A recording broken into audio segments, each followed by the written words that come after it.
Welcome to today's live stream. Today, Chris and I are gonna sort of spill all the tea about all the hiring mistakes that we have made in our business, all the times we spent way too much money or just outright hired the wrong person. And we kind of want to help you figure out how can you avoid this mistake and how can you see the signs if you're working with the wrong person. So, hi, Chris. Nice to see you. Hey, Jenny. Very nice to see you too. Always lovely to see you. Yes. I think we should start out by talking about how I hired you, because you've obviously been in my business for some time. You've stuck around and you're kind of indispensable to me.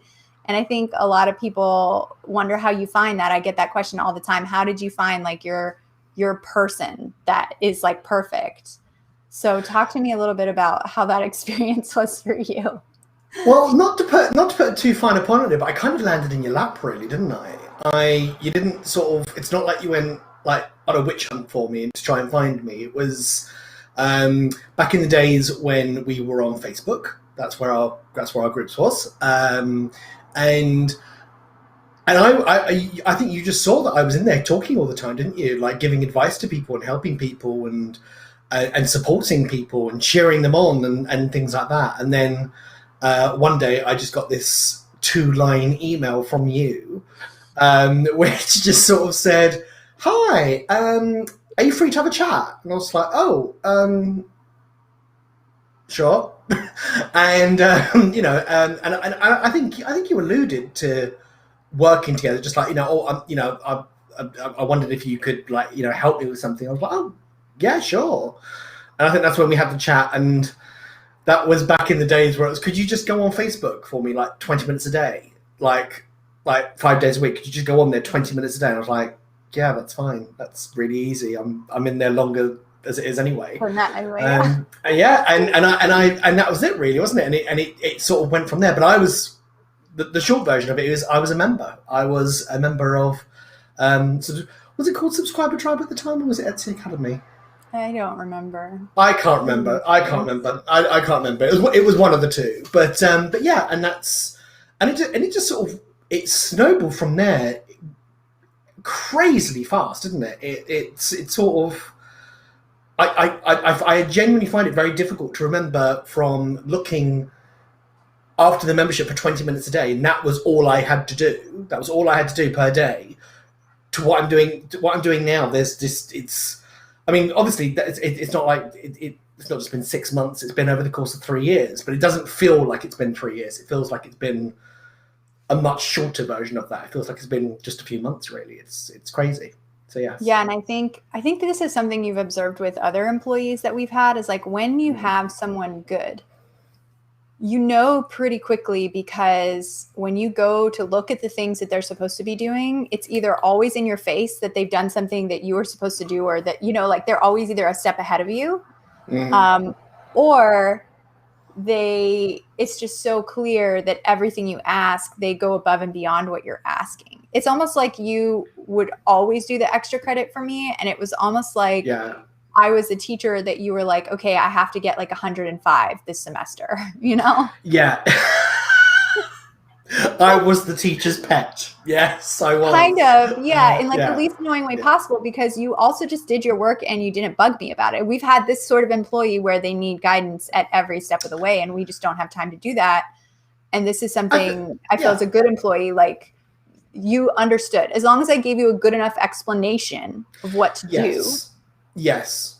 It's I will say I do remember back in the very early days of me messaging you quite a lot. Just simply because I wanted to make sure everything I was doing was correct.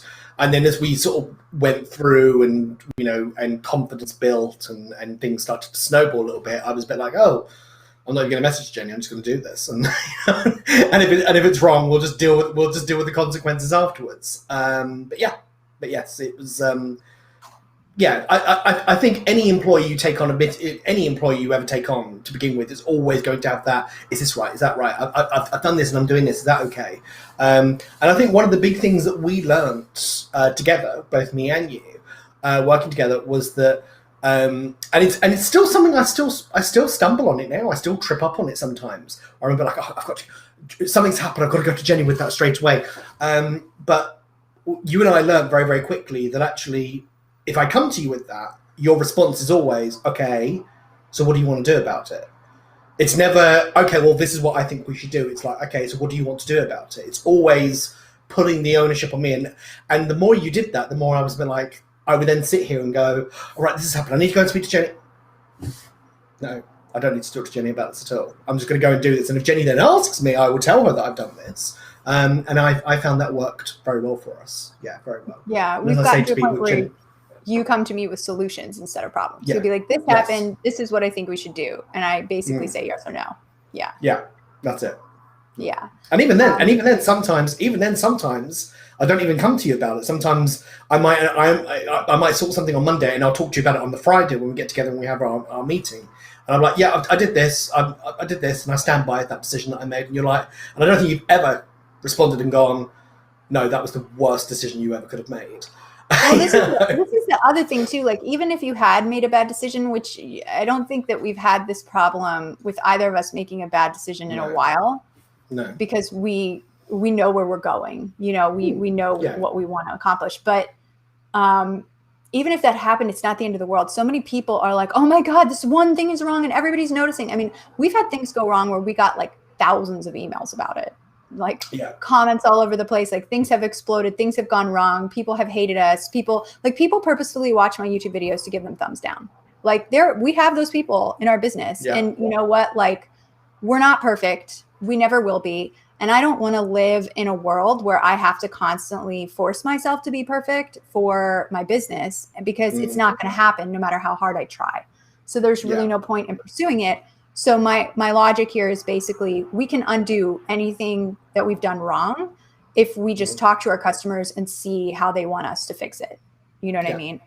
And we have fixed major problems before. Like, we've undone links that didn't work, launches that did not do it what they didn't launch, like things that just really didn't go. We've screwed up really, really badly. We've fixed every single time. And it's just kind of like, even if you did something and I was like, oh, I wish we'd done it this way, we can always go back and fix that. So I think a lot of people, when we take people on, a lot of times they think, oh, well, they have such a laissez-faire attitude, I can just sort of make mistakes as I go and learn. And that's not really what we want from new employees. We don't freak out when people make mistakes, but we do say, we expect you to impress us from the get-go. That's sort of like, if you don't meet deadlines, that's the end. We don't do that. And we expect you to work hard to impress us from the get-go, and we will call you on it if you don't. So I think that is a good sort of, I guess, boundary that we have made really clear in our business. But I kind of want to get into this further, because I think a lot of people are like, well, I can't afford to hire somebody. It's like, you know, at this point, clearly I pay you a salary. So a lot of people are like, I can't pay a salary. But when you first started, we built you up. Like, we started, like you said, from 20 minutes just doing this for me to make sure that everything was going okay and nothing was on fire, so that I could tend to growing it. You know what I mean? And that was not huge. And there's so many people you can hire now for like, you can get virtual assistants for $29 a month. You know what I mean? It doesn't need to be crazy. The part that people tend to screw up is not being crystal clear about their boundaries, like we just discussed. And that's when you get an employee that just kind of does what they want. And then you ultimately wind up having to correct all of their work, and it's useless to have them. Or you aren't clear about what you need, and then they give you something and you're expecting your quality of results, but they're giving you something that's totally different because you weren't clear enough. And this is something that takes a lot of self-reflection to figure out. Like, Chris, when you first came on, I didn't have a lot of time to tend to you. So if you needed something, I mean, there were times where you told me, you emailed me and it took me 30 days to respond to you. Yes. Yeah. Good days. Yes. That's very true. Yeah, I would email you because admittedly, I thought email was the right scenario, because that is, you know, automatically you would think, oh, if I need to ask something, I need to send it via email, because that's the official channel sort of thing. And I very quickly learned from having a conversation with you, and you're like, I hate email. I will not check email. And I think I even said to you at the time, like, well, if I just send an email at 12 o'clock, no, you don't understand. I will not check my email. Yeah. Like, right. Okay. How do we message each other? Right. I'm on WhatsApp. Right. Okay. Fair enough then. So everything is dealt with. That took us a while to figure out. It took us a while. Yeah. It did take us a while. Yeah, it did. It did take us a while to get there. One thing I would say too, if you do want to hire an employee, what we do now is we make them sort of like a table of the steps of what they need to do. And then we do a matching Loom video to go with every step so that there's no questions, or if there are questions, they're relatively small. They can usually complete the task without asking us questions, but we find that it's a better use of our time to take a week to set up these documents where we're recording the looms and showing them exactly. And I'm recording exactly how I do something because that's how I want people to do it. Pretty much exactly how I do it. Then once they've learned my way, then I'm open to them innovating and making it better. You know what I mean? Like Richard, for example, one of our other employees, does this so much with tech where I'll show him what I do. And then he'll come back to me a week later and be like, we can make this way more. Sometimes he comes back to me 6 seconds later and he'll be like, we can make this way more efficient. And sometimes I'll be like, Richard, do it for me. And other times it involves me and I'll be like, well, I don't have time for this. So we're going to have to keep doing it the way that we're doing it. Yeah. It really just depends. So do you want to like spill the tea on really terrible hires now? I like the way that you pushed that plate over to me, ready to serve. Oh no, I have like a list of things I want to talk about. I just want to know if you're ready to gossip. Oh, I am very, very ready to gossip. Yeah, absolutely. Let's do this. Yes, let's do it. So every time I hire somebody, it's normally to take a huge task off either my plate or Chris's plate, right? So the idea going in when I hire is I know what that person is going to do and how they're going to do it. And a lot of times, if whenever possible, I give somebody a 30 to 60 day trial period, which means they're getting paid, but they know that if they aren't doing the work that I expect them to do, and it also gives me time to understand, well, for these 30 to 60 days, I might be working a little more closely with this person, or Chris might be working a little more closely with this person. So we need to change up how our time looks. You know what I mean?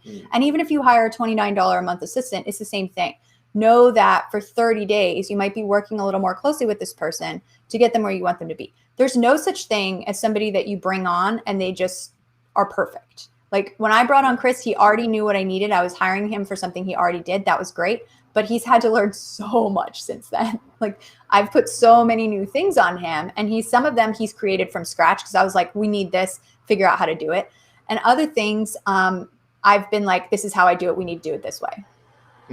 Yeah. You know, so one of our, we will call her, she who will not be named. One of our recent hires, I actually hired to do launches for me, product launches, because if you sell a product online like mine, that's either a coaching product or a membership program or actual courses, you do these email launches, and sometimes you use text messaging as well. And they're a huge process. Chris can tell you, our whole team, when we launch, we basically need a week off and we're done. It's insane. For us, for me, I'm writing whole sales pages, correcting whole sales pages, plugging in cart systems to coupon systems to tagging email systems. I'm writing 7 to 20 emails depending on the situation, because I also have to write the onboarding and welcome emails and all these other things, guide people through the program. Chris is often recording welcome videos. He's making sure everybody's getting in, everybody's getting a welcome meeting. He's answering any questions of people who aren't sure whether they want to buy or not. So it's intense. And I'm just naming a quarter of what we do. Like I've blocked out the other half because of all the trauma, but it's definitely a process. So I wanted to hire somebody who could do launches for me. So I went looking for somebody who could do exactly that, right? Somebody who's launched before, launched for multiple companies, launched for their own company. And this is a more expensive hire. We've had problems in the past with less expensive hires where we just have to explain ourselves 1,000 times. And pretty much what I've learned from more expensive versus less expensive is usually, not all the time, but usually more expensive hires are somebody called a strategist. And they're people who you can say, we need this, but I don't know how to do it. Can you figure out how to make it happen? These are people who can be autonomous. Chris is a strategist, right? He is totally capable of thinking for himself, solving problems for himself, and basically running portions, if not the whole business, without me, if need be. He's totally capable of that. And every business, usually you, the business owner, are the strategist. And it's hard to find other ones. They are worth their weight in gold because when you hire them, they take thousands and thousands of dollars of work off of you. So like they free up so much of your time, right? They're totally worth every penny if you can afford them. But most people hire tacticians. And tacticians are people who you give a checklist and they can go down the checklist, right? They need a checklist to function. It helps them immensely. They need to know what they're doing every single day. And while it can change a little bit week to week and month to month, it needs to be pretty consistent. These are people that you can say, make this happen. And they're going to go, well, what do you want to do about this? And what do you want to do about that? And what do you want to do about that? They really have trouble getting past the little bumps in the road that are sometimes very minor. It's like, well, do you want this logo or this logo? And it's like, I don't care. Put a logo on it. You know what I mean? Yeah. The small details are things that they get hung up on if you're not giving them clear instructions. Yes. So a launch person is a strategist. It's hard to find that person. Obviously, they need to be able to think on their own. They need to be able to handle things. And as a result, I assumed, and I knew that they were going to be more expensive, right?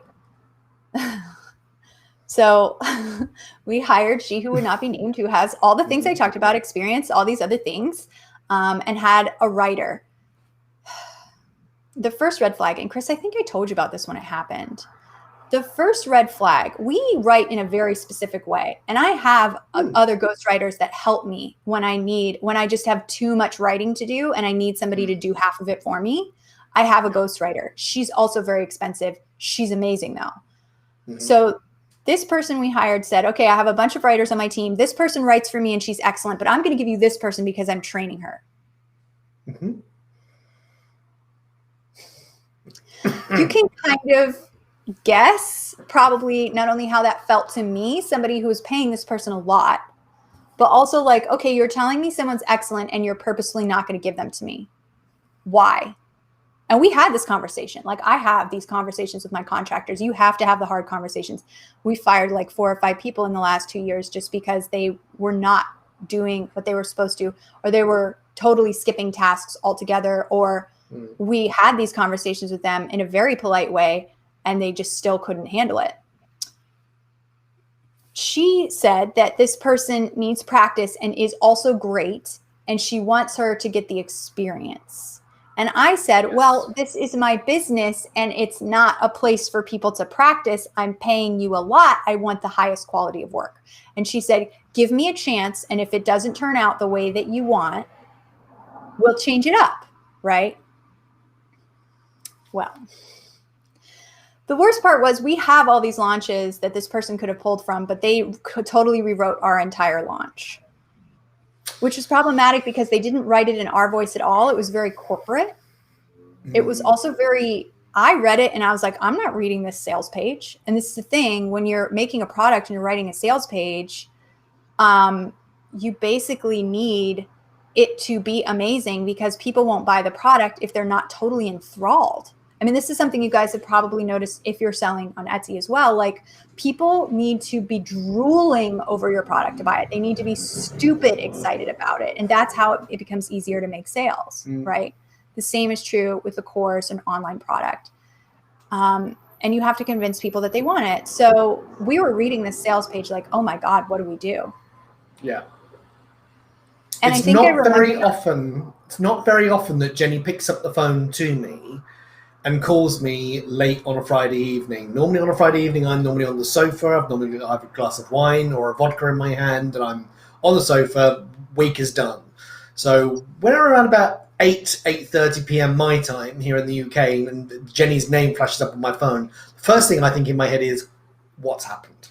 What's happened? What's wrong? What brilliant idea has she had? And this was need to talk to you about this.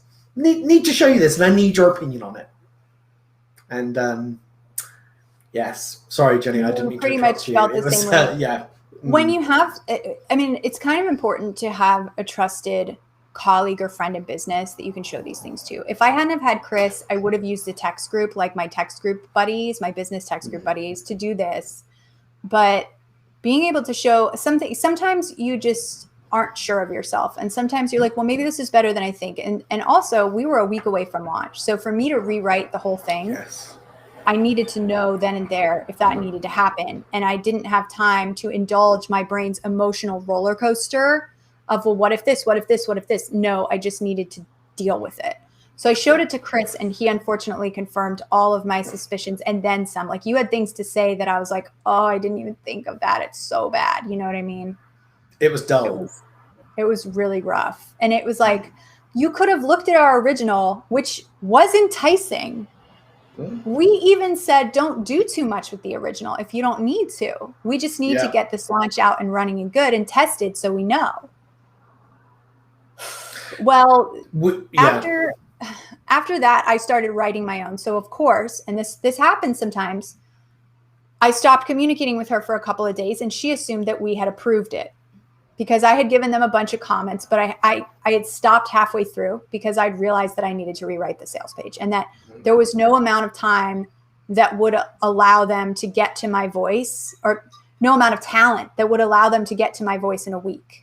Right. It just wasn't going to happen. So I started writing on my own. So obviously I was working, 12-hour days, getting it done. They thought we were done, and they were ready to go in and schedule these emails. And the person who I hired happened to be certified in the email program we're using, ActiveCampaign. And she had all these technical questions for me that were also a huge warning. Huge warning. Yeah.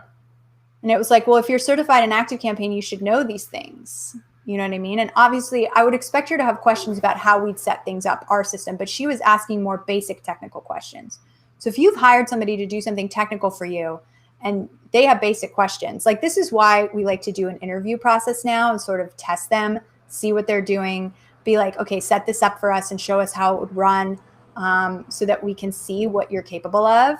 Let us know if you have any questions. Like, I'm very open with new people. I'm like, tell us what you want. I want you to impress me. And if you need to ask me questions to get to the point where you can impress me, then ask them.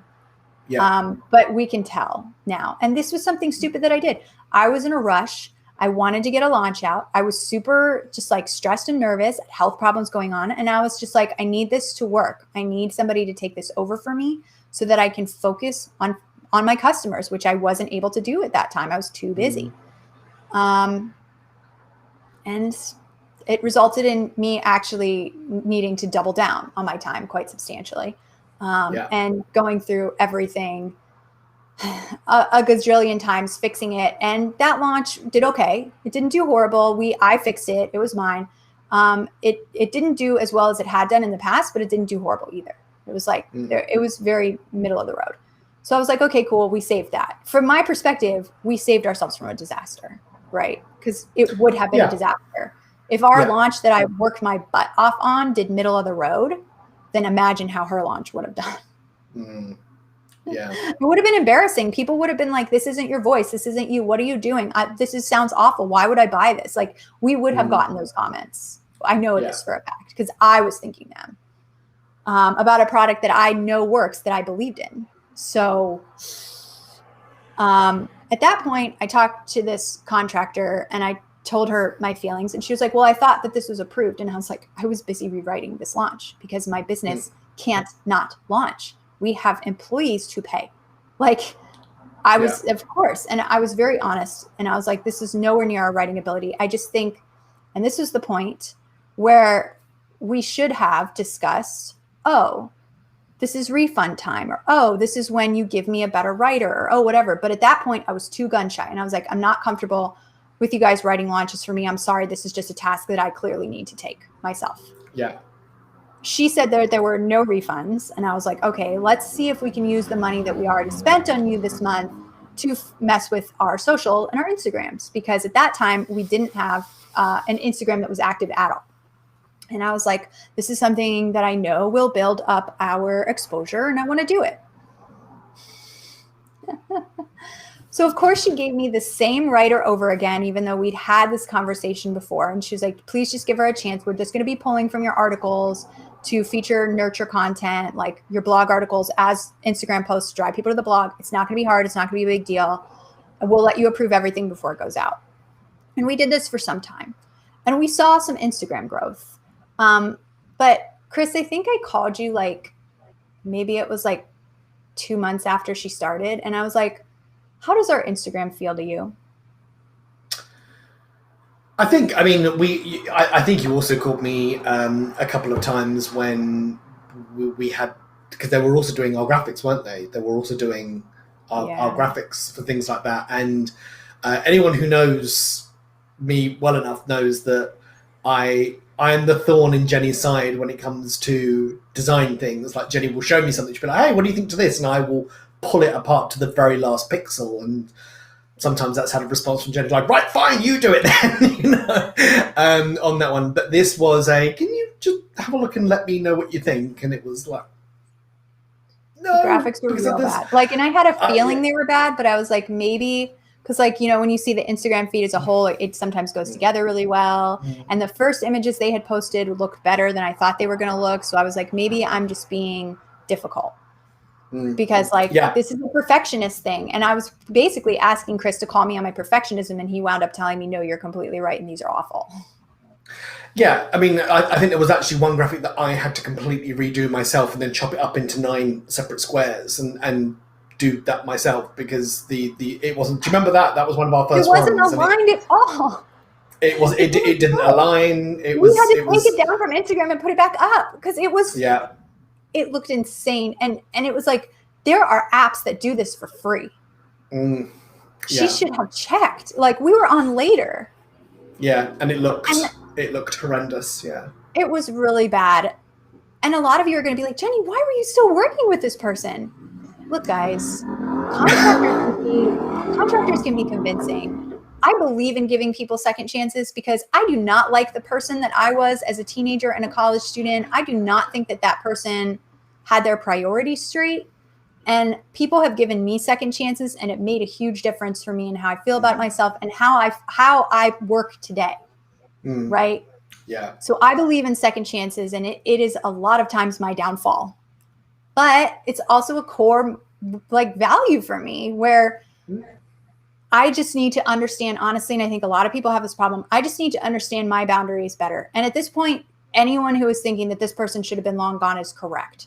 But the reality is we learned even more from keeping them than we did from firing them. And yes, it was an expensive ordeal. And yes, I super regret it.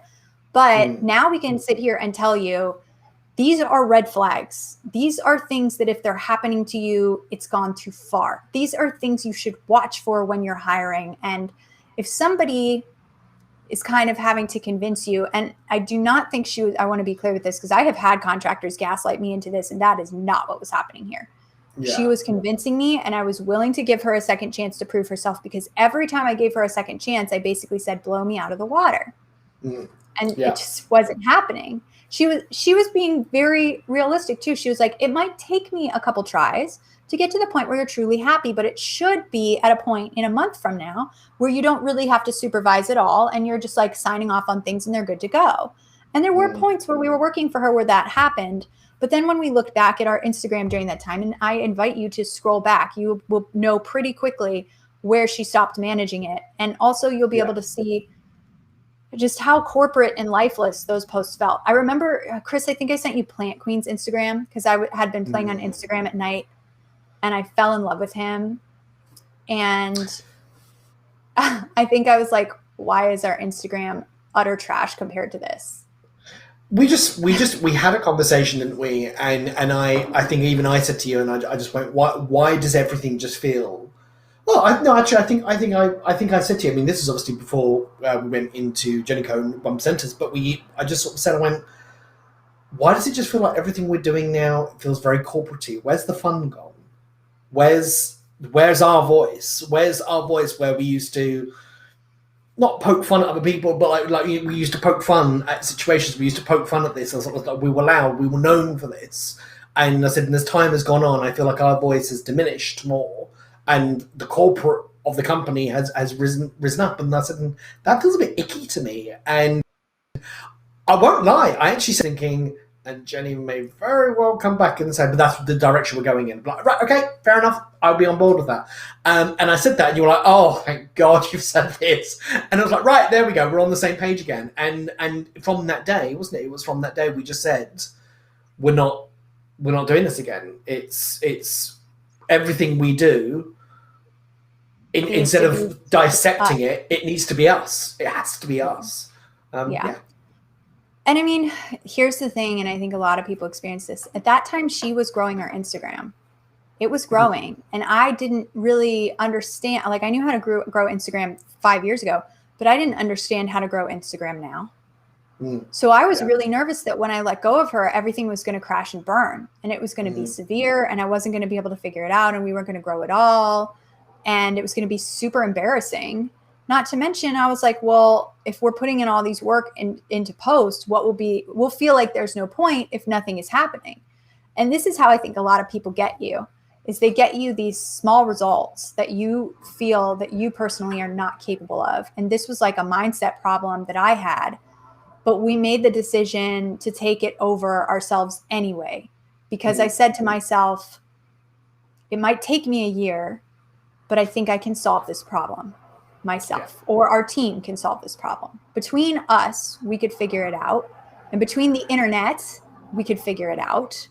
You know what I mean? Like, here's this person who hadn't embraced our voice at all, didn't understand our business. No matter how many times we told her that we were sarcastic and we were this and we were that, it wasn't going. And I almost feel like she felt that businesses needed to be corporate to be taken seriously.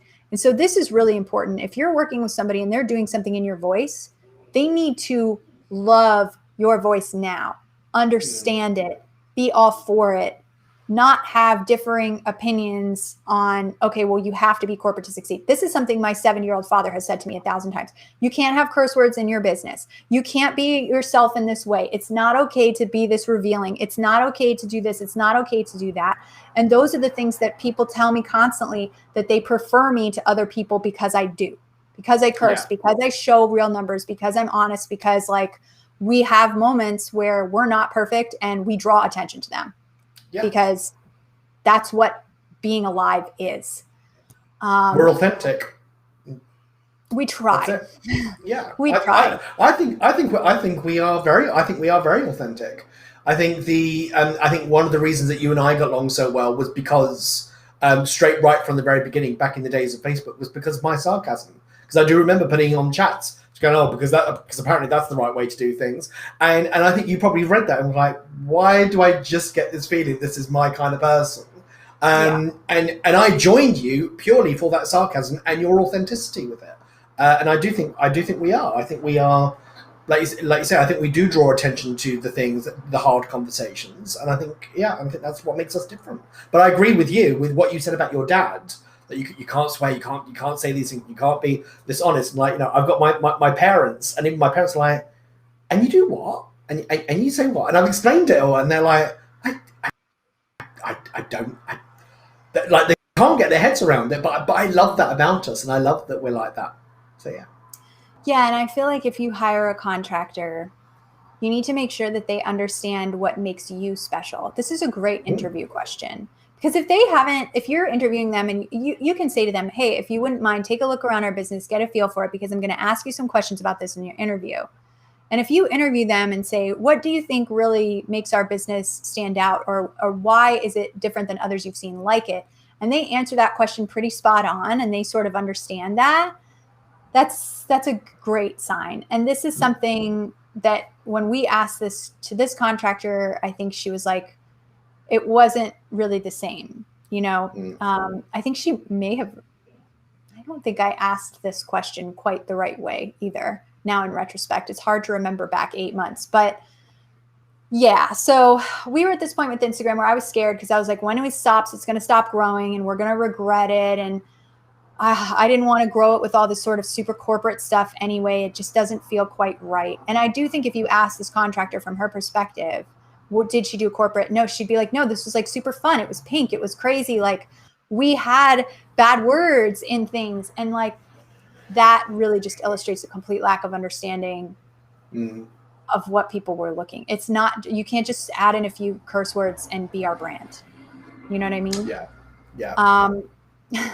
And this is something you have to understand about your brand. If you're hiring somebody to be your voice on social, on a blog, online in general, which is something that a lot of us want to do because this is one of the most time-consuming tasks, right? They have to understand what makes you special and why you're you and why people follow you. Well, interestingly enough, this whole mindset issue that I had with like, oh, our Instagram is going to stop growing. I mean, I was right for a few days because we stopped posting for 2 weeks. Yeah. This particular contractor was terrified of Reels. And I knew that Reels were sort of up and coming, and Chris was talking about them all the time, and he's more tapped into Instagram than I am. And she was telling us, she's like, look, I don't get Reels. People just like dance around and I don't get the thing. They get a lot of views and they're good for stuff. And like, if you're willing to dance around, cool, but I don't get it. And honestly, I'm not going to do them for my business, or like, she was terrified. When you have someone in your business who is supposed to be helping you with something, they should be excited about trying new things and experimenting. They should not be putting their mindset issues on you. I have actually never had a contractor put their mindset issues on me as much as this person did. And every time it happened, I was like, this is not my issue. I don't feel this way. I'm not scared to be on camera. I'm not scared to dance. I'm a horrible dancer. Horrible. I've been terrified of it my whole life. I've always hated it. I always stood in the corner at dances. Always. Even going to like clubs as an adult, I stood in the corner. Not even kidding. I will still dance on camera for a reel for 5 seconds. It's just not that big of a deal. I think that my phobia is probably bigger than hers, but yet still her mindset issue was larger than mine. So when someone brings you an issue where you just go, do I want this stress right now?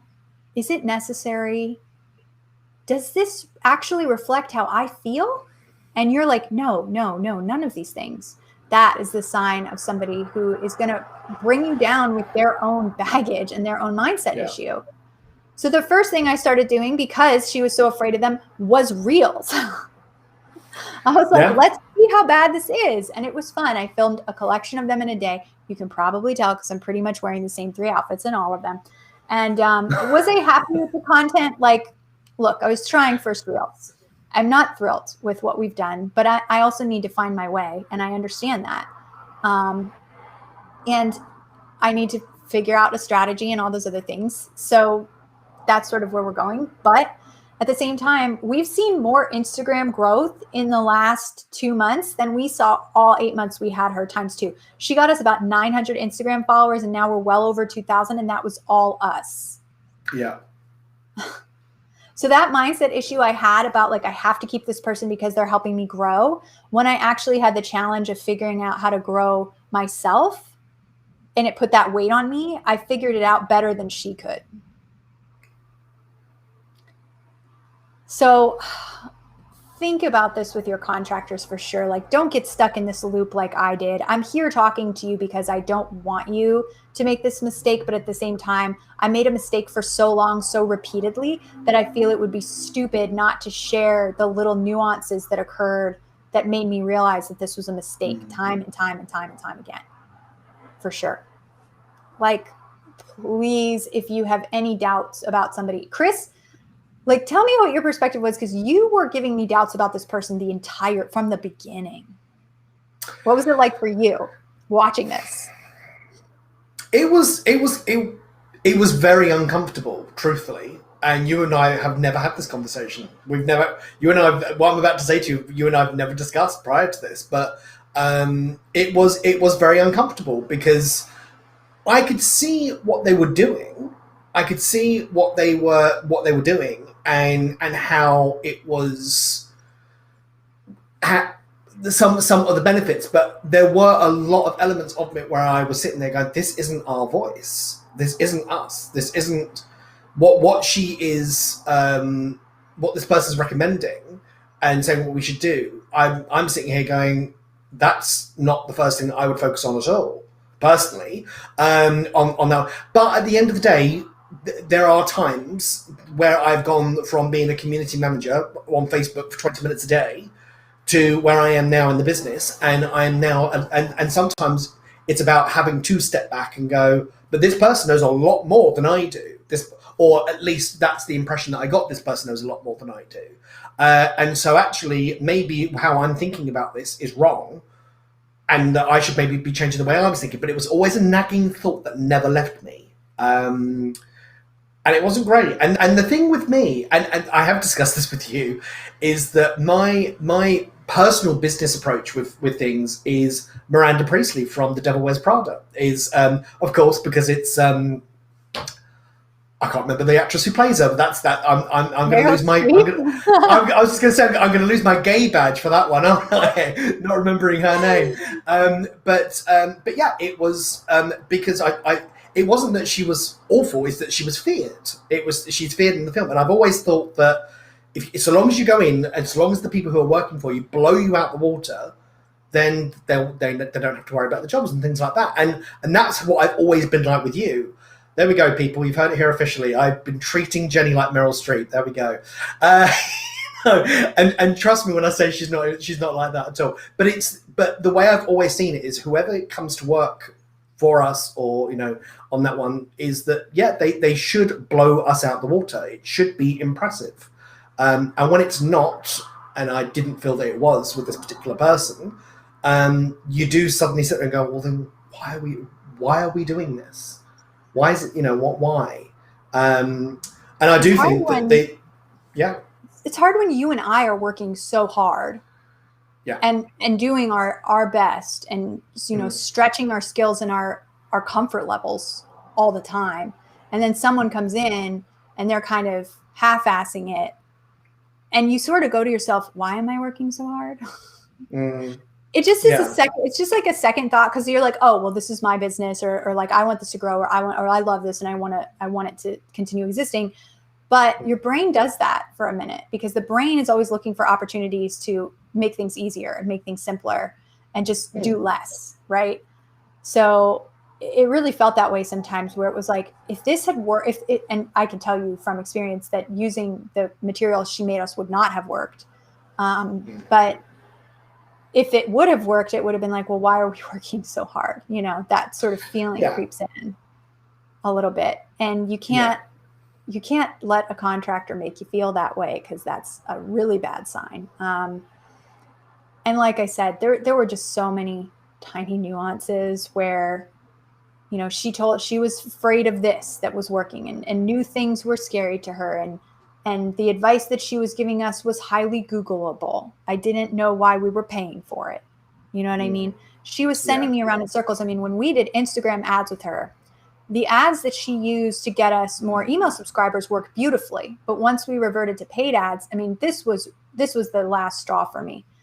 I sat down and calculated the conversion rate on our Instagram ads and the price of each product. And I realized that we would have to have a 30% conversion rate on some of these products in order to make the kind of money that I was looking for. On some of them, we would need to have a 20% conversion rate to break even. And I was like, and that just, no. Wait, so she had people doing tasks for her, right? So she was sort of like the overall manager, and she hired out these positions for me in my business. And she had been working with somebody who did Instagram ads, who was supposedly amazing. And yes, we got amazing free results from that person. I'm not going to tell you we didn't get good results. We got like 2,000 people on our list in like 3 weeks. That's really great. But don't you think that the person who's running Instagram ads would do the math on the conversion rate to figure out this ad isn't viable because you have to have a super high conversion rate to break even? So why would we run it? Because it's just going to lose this person money. And it was sort of like this thing where she was like, she kept telling us all along, well, the ads are going to catch on, and and the algorithm is going to catch it, and then you're going to make thousands every single month off of this. And I was like, yeah, but I've done the math, and we already have a really high conversion rate on these pages. And it's actually not possible for us to make thousands. And I showed them the graph, and I showed them the charts, and I walked them through the math multiple times. And they just kept going, well, the log, it's going to pick it up. Well, we can stop running this one because it's not going to make as much. And we can only focus on this one, but like, it's going to pick it up, and then you're going to make thousands. And I was like, okay, well, this is really expensive and we're not seeing a ton of benefit from it. And you promised me that it would pick it up. So like, I'm willing to do this for X amount of time, but I know from the numbers that we would have to make more sales than the people we're reaching right now. So like, please explain to me how you made math not math. Like, you're breaking the laws of physics here. And I said this. And they just kind of, this was the point where we kind of got into what I felt may have been a little bit of gaslighting, where it was sort of like, well, this is going to happen and this is going to happen. And here's what happened. Is I was like, well, no, I only want to run Instagram ads if they're going to make me this much money. Like, I had a dollar amount that I was shooting for, and I had worked backwards and done the math and figured out that we didn't have a product expensive enough to run Instagram ads to make that kind of money. And I was showing them the evidence of this. And they were like, no, you don't understand. Like, crazy things happen and Instagram optimizes and like all this. And I was like, this sounds like witchcraft to me. Sorry, that's just a term that I use all the time. I do say that. It's just like, no, witchcraft. This is the thing. It's like, yeah. And I feel like the internet is like, oh, well, if you do this and you'll get 100,000 subscribers, you'll get this and you get this. And there's so many nuances that they don't talk about. There's this guy on YouTube who I'm going to react to one of his videos for our YouTube channel who blew up to 100K TikTok subscribers in a month. And one of the tactics that he uses is to silence the music, but he uses popular music. And I'm like, right. Why are we talking about this tactic? And which, by the way, feels like TikTok's going to figure it out and it's going to be a thing that they watch for because algorithms change in a matter of months, because it seems like a pretty obvious mistake that they made. But also, why aren't we talking about the content you're making that's causing you to blow up? Because that's what seems like when I watch your TikTok matters, because you're interesting on TikTok. You're not saying one single word about that nuance, which is what actually seems to matter. But you're telling us how to mute our popular background music so we get more views? What? That's the sort of witchcraft that I don't like, when it just feels wrong in all directions. And it's like, you're blinding me from the big picture. You're literally putting blinders on me. Yeah. So yeah, after that, we pretty much let this person go. But these are things, the one thing I found is if you have a contractor who won't do math for you, because I asked her to do math for me multiple times. She was getting paid to do a certain number of hours per work for me. And I was like, do the math on this, run these numbers for me and show me proof so that I'll keep. She never once did it. She's like, I don't understand what you want. I don't understand what you want. And I made her a sample and showed her what I want and gave her one that she could fill in with numbers and it would auto-populate. So I did the work that I was paying her for. And then she still didn't do it. So one of the things I found in my business is the more math I do, no matter how terrifying, and the more honest I am with my math, like my pages aren't going to convert at 30%. I don't need to behave like they're going to. Things are probably going to convert at between 1 and 10%, depending on what they are. I usually do 2% for everything because we usually convert above 2% pretty consistently. 2% is an industry standard that most people who have a product that you want, regardless of what type of product it is or where you're selling it, most people can get things to convert at 2%. If people want your product, that pretty much happens fairly well, if you have enough products and it's interesting enough. So I usually use 2%, even though we often convert at 10%, to do all my calculations. And I always do calculations in advance of working with people. And now I always talk to them about that math. And it's like, this is where I want to be. This is the math I've done to do it. Here's the stuff in the middle. And if they can talk math back to me, great. But if they can't talk math back to me, no. And the more math I understand in my business, the better it's been doing and the easier it's been to keep things up. And the more clear our goals have become, which is every business owner needs more clarity.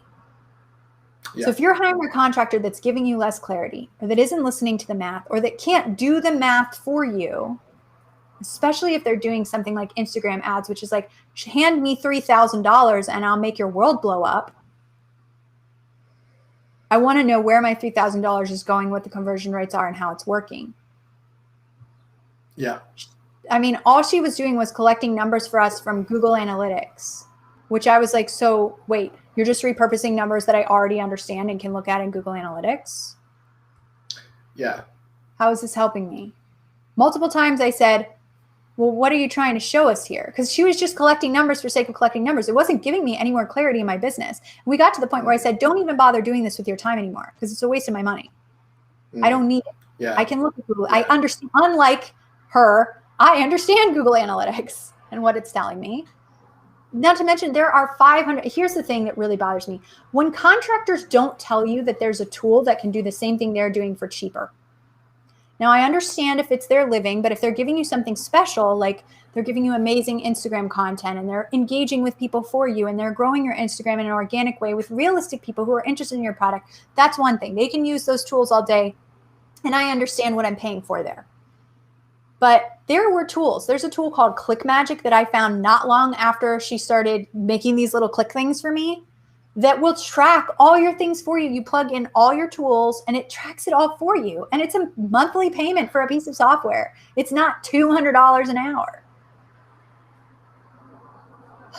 Some of the other things I discovered were people doing some of the tasks that she did for us on Fiverr for $5 or $10. And they were creating the assets way faster and they were following directions way better.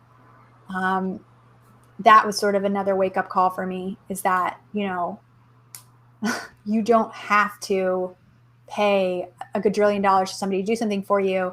And if it's a simple task, like, don't give simple tasks to expensive contractors. Like, Chris, how many times have I taken super simple things off your plate?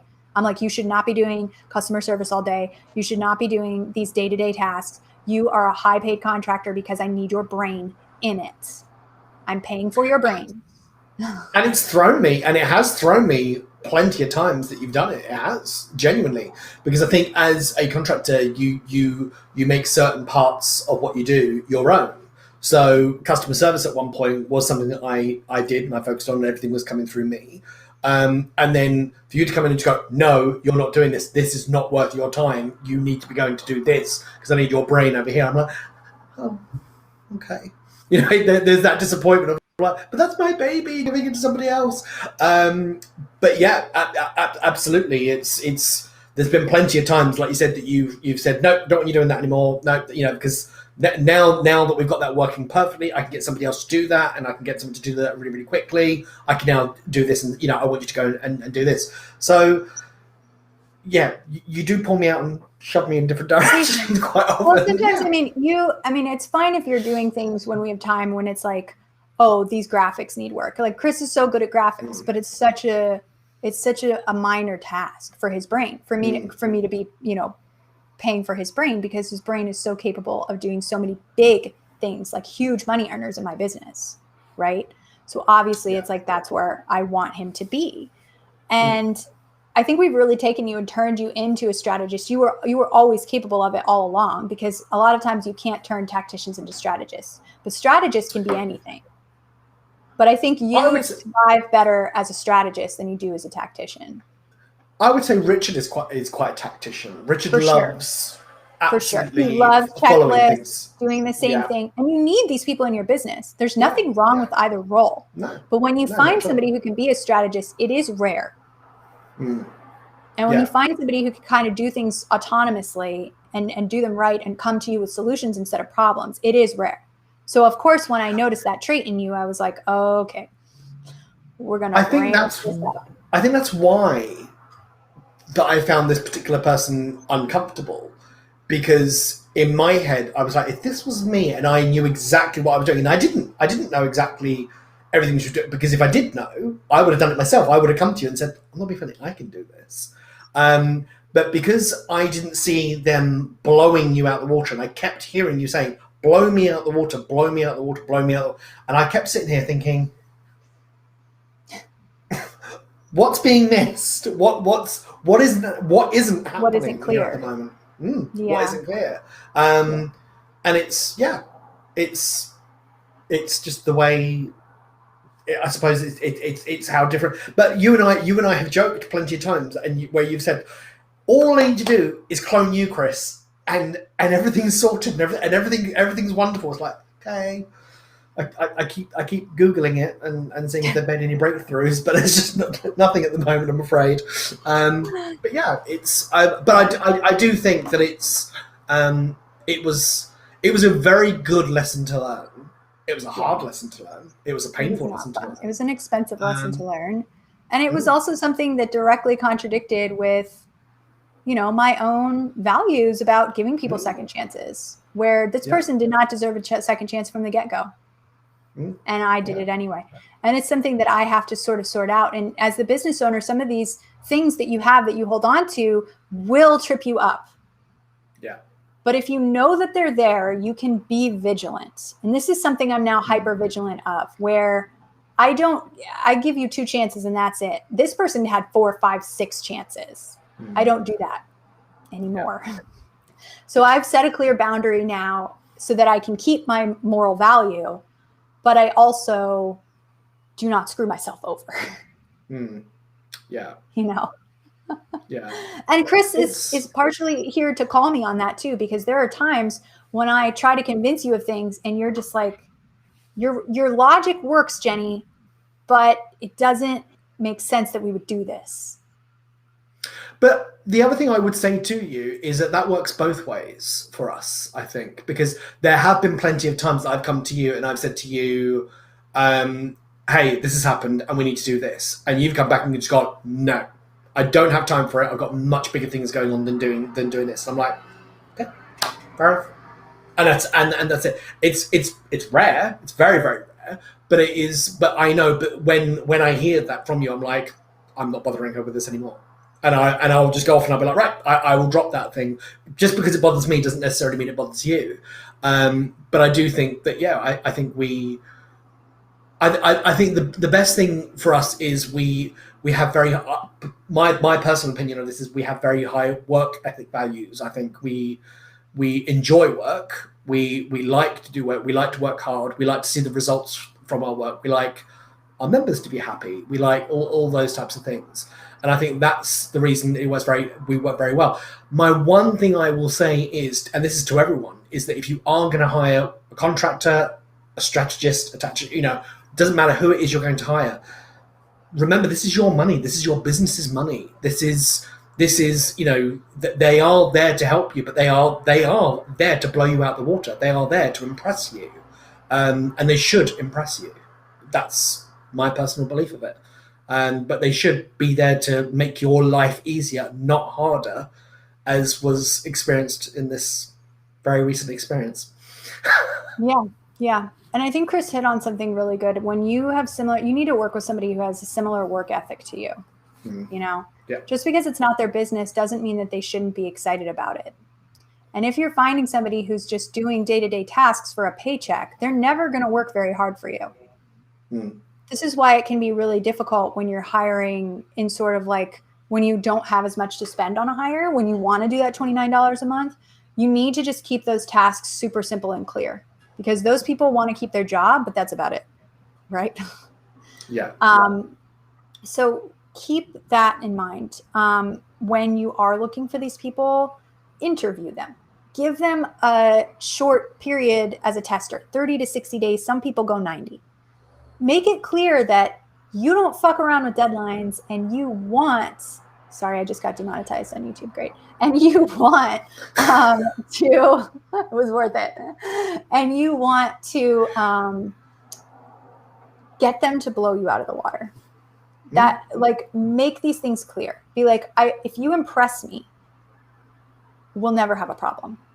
Just impress me. And you can ask me what it takes to impress me. Like, I'm not a closed box. I will tell you what I like and what I don't like. And there may be some questions you need to ask because I might not be aware of what I like and don't like, especially if this is your first hire. I mean, honestly, your first hire, you're probably going to fire. But you're going to learn enough to keep the second or third one. And they're going to be invaluable to you. Chris, I think you were like my 4th or 5th hire. I think so. And the one before you was somebody that we also kept for a long time, but recently let go, last year. But we kept that person for a long time too. So I had gotten sort of 2 that were working for me.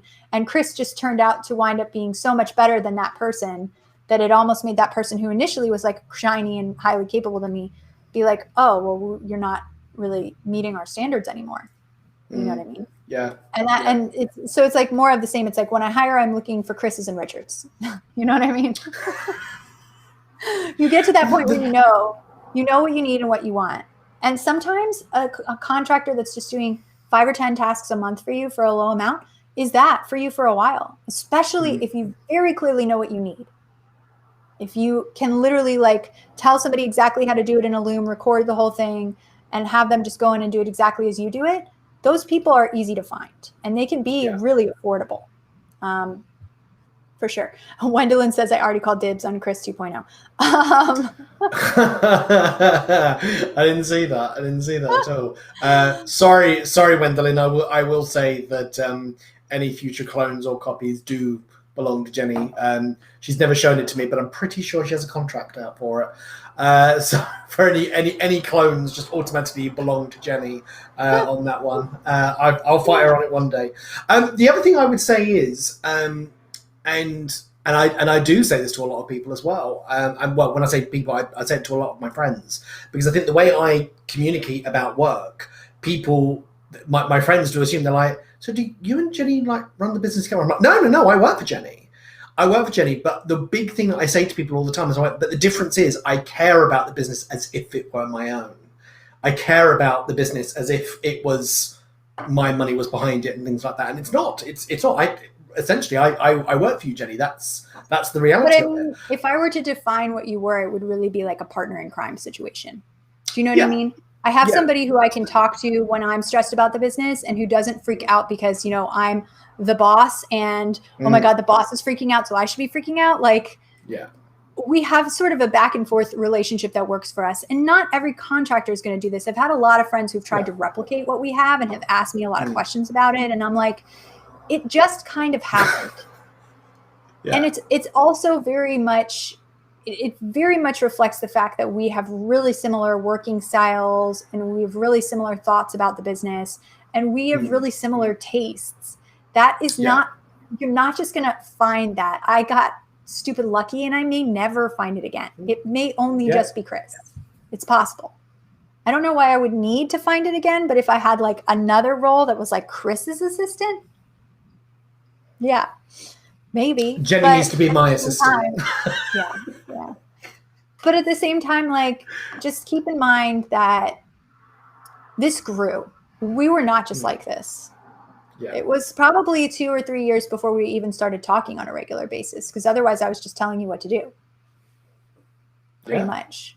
It did take a good while for us to, it was a while. I think we were always friendly, but I don't think we were as close. We were always friendly. We always got along, but there was, in the last couple of years, we've definitely got a lot closer for sure. Yeah, for sure. And I would say that this bolsters me in the business in a way that nothing else has, because I have somebody who I can text when I'm like, oh, I'm really not feeling good about this. And they'll reset me based on the things that they know we're trying to work towards.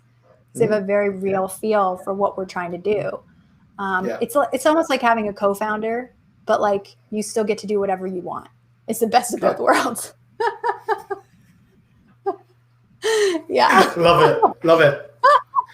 But as you say, it might be something that we don't replicate again. It might be something that can't be replicated. It might be something, you may not find your Chris and Jenny in as a contractor. This works very well for us, but it works very well for us for many different reasons, as Jenny said, like tastes, the way our situations, they're very, very similar.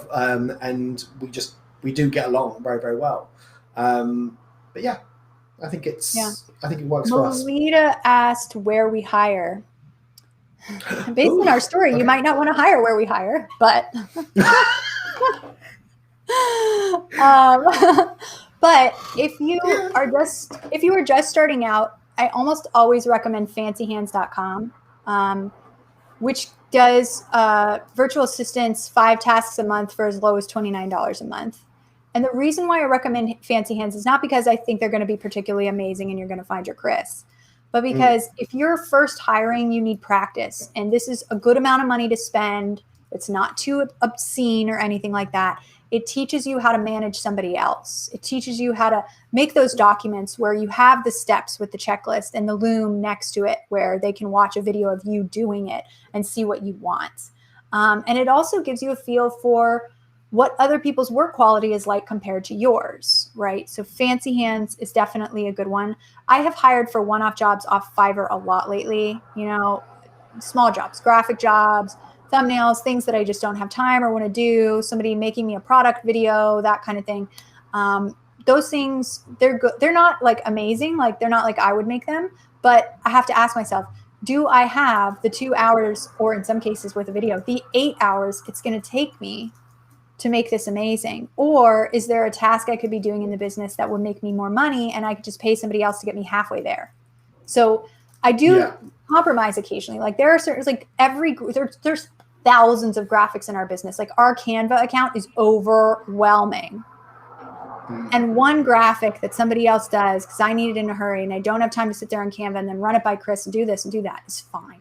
It's just not that big of a deal. Product videos, especially if you're selling like a physical product, it's just not that big of a deal. There's somebody else can do a really good job of that for you. Even photographs or mock-ups. I'm not a good photographer. I know that. So a lot of the things I'm hiring for on Fiverr are the things that I'm really just not great at. I don't usually hire things I'm great at. I know I'm good at writing, and I know that I am good at my voice. So the things that my voice needs to touch, I tend to mess with. But everything else, I'm not that good at. I'm not that good at a lot of the things here. I hire for a lot of them, or I pass them off to Chris or Richard. So essentially I hired for them. There's some things too that I'm like, do I really need to be doing this? I do take things off my plate a lot where I'll be like, this just doesn't seem like it's the best use of my time. If it's not creating more exposure or getting people to find us that are truly interested, then I don't really need it. That's really all I need, everything else is just kind of a waste of time. So yeah, I would definitely say if you want a bigger contractor, so somebody more like Chris, like I said, I pulled Chris from one of my programs. So if you're in another program or in a program where you're working with other high level people and you find somebody that you want to talk about working with you, or you find somebody in one of your own programs who's already kind of doing what you want them to do, I do suggest approaching that person and seeing what their situation is. Do they have time to give you, 2 hours a week? Do they have time to do this or that or the other? Are they interested? A lot of times what I do when I'm searching for somebody really high quality is I will Google what I want. And instead of looking at the ads, which is people paying, but I mean, some people do look at the ads because if you can afford Google ads, your business is probably doing well. I don't like to look at the ads. I like to scroll past the ads and see who's naturally ranking in Google. Because to me, it's like, something about ranking. Something that my business is going to need in everything it does. It's going to need to rank. It's going to need to work. You know how to use the right words. You know how to get found. You know how to do SEO clearly. Those are all things that I need for my business. So I try to find people that way. And I look through, I do a full stock. I'll look at their Instagram. If they have a TikTok, I'll look at it. If they have a YouTube, I'll look at it. If they're doing a service for me, I will check. So if they're doing Instagram for me, for example, I'm going to make sure that their Instagram is popping off because they need to be killing it. Right.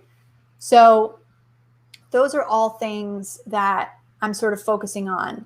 And if their Instagram isn't killing it, then I'm either not going to hire them or I'm going to have a lot of questions why. Because sometimes I can't hire somebody because they're too expensive. So sometimes you have to go for the next best thing.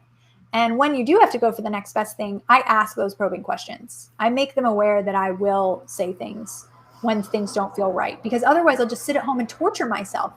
And my poor husband and Chris, well, I don't feel right about it. So it's like, Jenny, say something. Nobody can fix this. You can complain about it all day, but until you say something to this person, it's not going to make a difference. Yeah. Yeah, absolutely. Yes. So for Melinda, we look at fancyhands.com. And we also we do Google. So we'll look for job titles. So for example, if you're looking for a social media manager, but the other place we go is fiverr.com for smaller tasks. It's really simple. We do hire from our own communities, and we hire, like if I'm in a program and somebody else is in a program and they're like a virtual assistant and they're clearly really good, I might approach that person, and be like, hi, let's just have a conversation on Zoom. And I never tell them necessarily what I'm thinking until I ask them questions.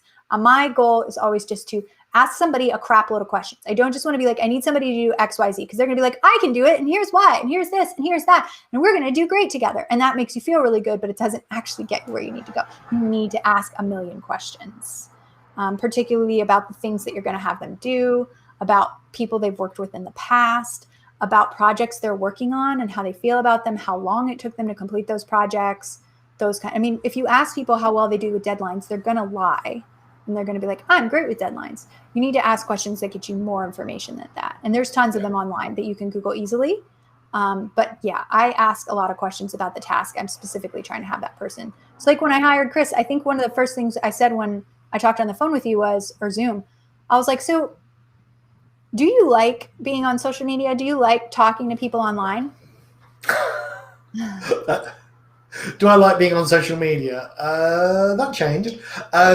So it's I think that was something that you asked, wasn't it? I think you did say, like, are you happy being on there? You know, because I think you said, didn't you? Just like, it's just so much going on when I go online. If I go online, I'm messaged and people message me and things like that. Yeah.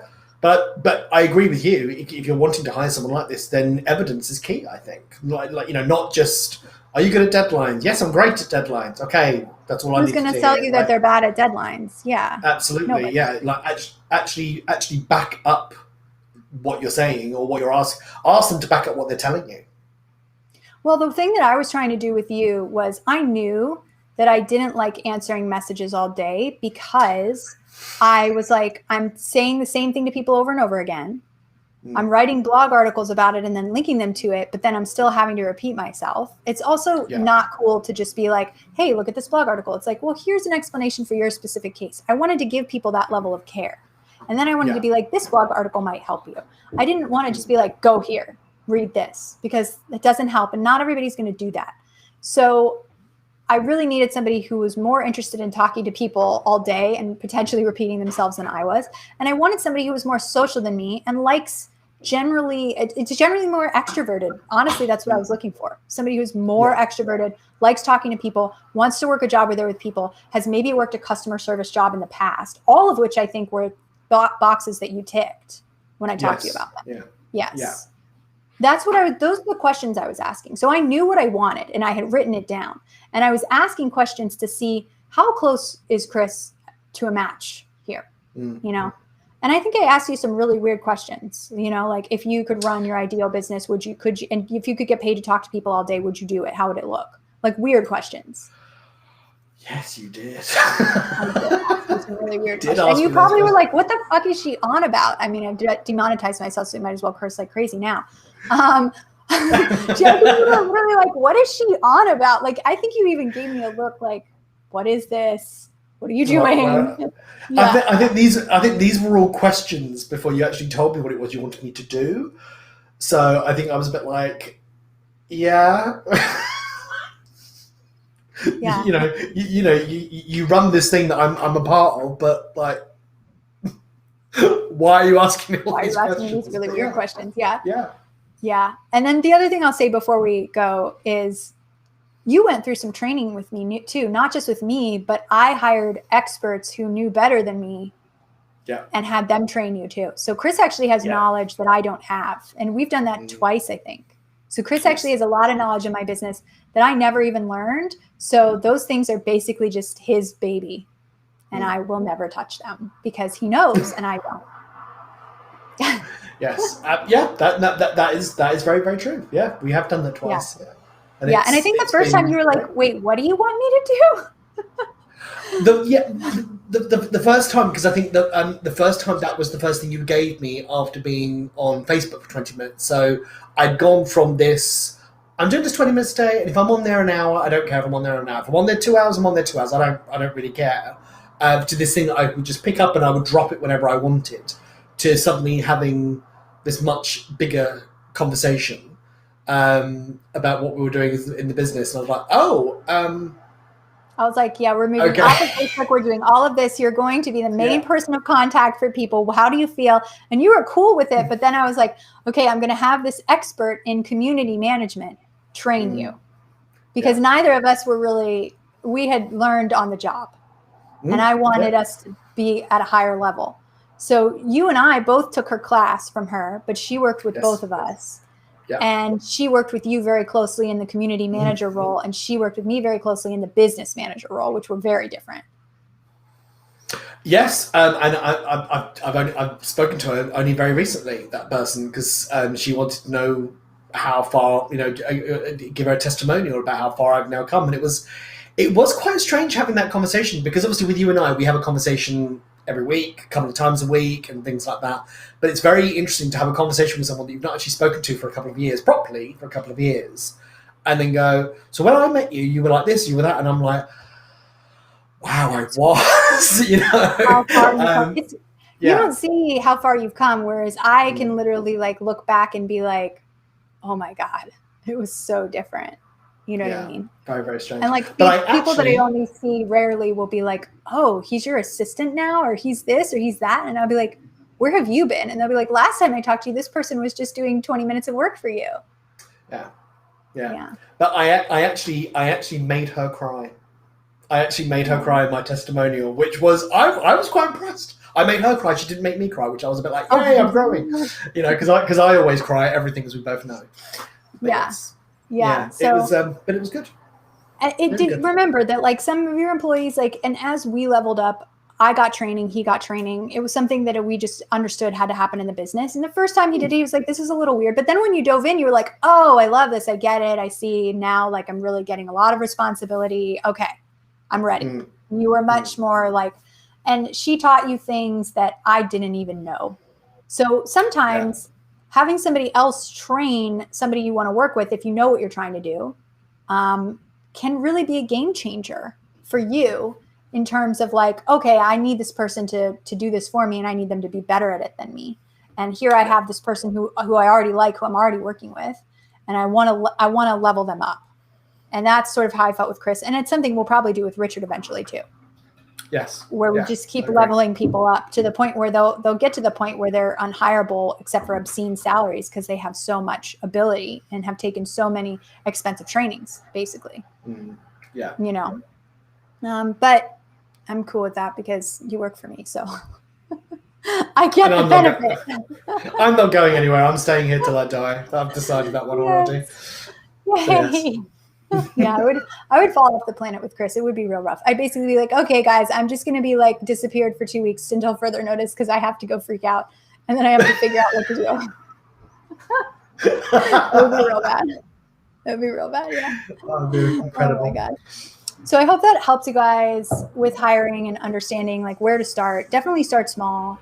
It's not going to go perfect the first time. Hiring is a mess. If you've never been a manager before and you don't know a lot about yourself and what you expect from people, it's going to be a little bit rocky in the beginning. You do have to commit time to this. And if you're already busy, a lot of people are like, well, I need a hire to take stuff off my plate. Well, unfortunately, in order to get stuff off your plate, you are going to have to commit for about a month or so to train this person and get it right. But then things will be much easier for you. So you're basically, it's going to suck for a month. I'm sorry. I've not found a way around this. If you want somebody high quality to work for you, you need to put in the time to train them right. And that's a mistake that I think most people make. They're like, I just need you to do this. Just do it. Like, I need to walk away. Bye.